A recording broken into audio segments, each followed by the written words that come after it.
मित्रांनो, प्रश्न जास्तच गोंधळात टाकत असेल, प्रश्नाची मांडणी करायची कशी हे सुचत नसेल, परंतु एक लक्षात ठेवा, प्रत्येक वेळेस मांडणी केलीच पाहिजे हे गरजेचं नाही आहे. प्रश्नाचा अर्थ समजून घ्यायचा. प्रश्नात म्हटलं काय आहे, एका भांड्यामध्ये 112 लिटर काय आहे, दूध आहे. त्या भांड्यातून आता काय करायचं आहे, दूध काढायचं आहे. जेवढं दूध काढणार आहेत तेवढंच पाणी टाकणार आहेत. म्हणजे याचा अर्थ काय, ते मिश्रण बदलणार नाही. 112 लिटर भांड्यामध्ये जेवढं मिश्रण होतं, अगोदर दूध होतं, आता दूध आणि पाणी हे तेवढंच असणार आहे. मान्य? ओके. मग आता आपल्याला विचारलं काय आहे, किती लिटर दूध काढलेलं आहे.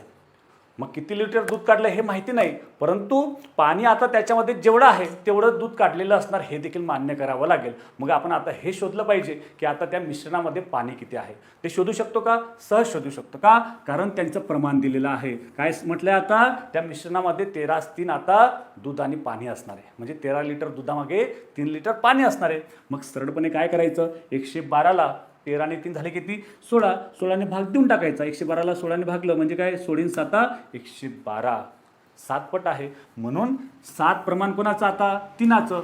3 7 किती होणार मित्रांनो, 21. 21 लिटर काय असणार आहे मित्रांनो, त्याच्यात पाणी असणार आहे. मग 21 लिटर पाणी, याचा अर्थ काय, 21 लिटर दूध काढलेलं असणार आहे. हे आपल्याला मान्य करावं लागेल. पर्याय क्रमांक 4 आपलं उत्तर असणार.